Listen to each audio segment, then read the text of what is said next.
खरंच आपल्या आयुष्यात अध्यात्म किती गरजेचं आहे हे जाणून जर घ्यायचं असेल ना, तर प्रत्येकाने श्री गुरुचरित्र पारायण एकदा तरी नक्की वाचावं.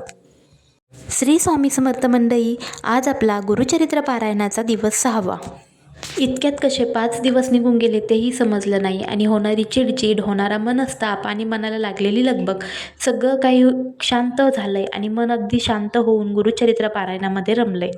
आज तुम्हाला सांगते, श्री गुरुचरित्र पारायण वाचनाच्या अगोदर मी कोणती विधी करते, म्हणजेच काय करते. सगळ्यात पहिले गुरुचरित्र ग्रंथ आपल्याला झाकलेला असतो, त्याला उघडून ठेवायचं. त्यानंतर एक माळ गायत्री मंत्र जप, एक माळ श्री स्वामी समर्थ मंत्र जप आणि नंतर गुरुचरित्र ग्रंथाची पूजा करायची.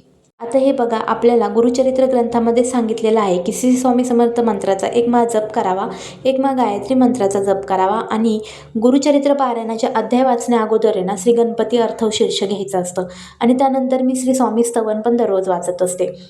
तसं गुरुचरित्र ग्रंथामध्ये ना आपल्याला पूर्ण नियम दिलेले आहेत. पहिल्या दिवशी किती अध्याय, दुसऱ्या दिवशी किती अध्याय तेही सांगितलेलं आहे. आज दिवस 6वा होता आणि आज 39वा अध्याय आला होता. त्या अध्यायामध्ये एवढी छान गोष्ट आहे ना की 60 वर्षाच्या स्त्रीला ना नंतर मूल प्राप्त होतं. यावरून समजतं आपल्या गुरुवर दृढ विश्वास आणि आपल्या मनातील संयम आपल्याला भरपूर काही देऊन जातो. फक्त आपल्यामध्ये संयम पाहिजे, धैर्य पाहिजे. चला, उद्या 7वा दिवस, त्यासाठी आपल्या चॅनलला फॉलो किंवा सबस्क्राईब करायला विसरू नका. श्री स्वामी समर्थ.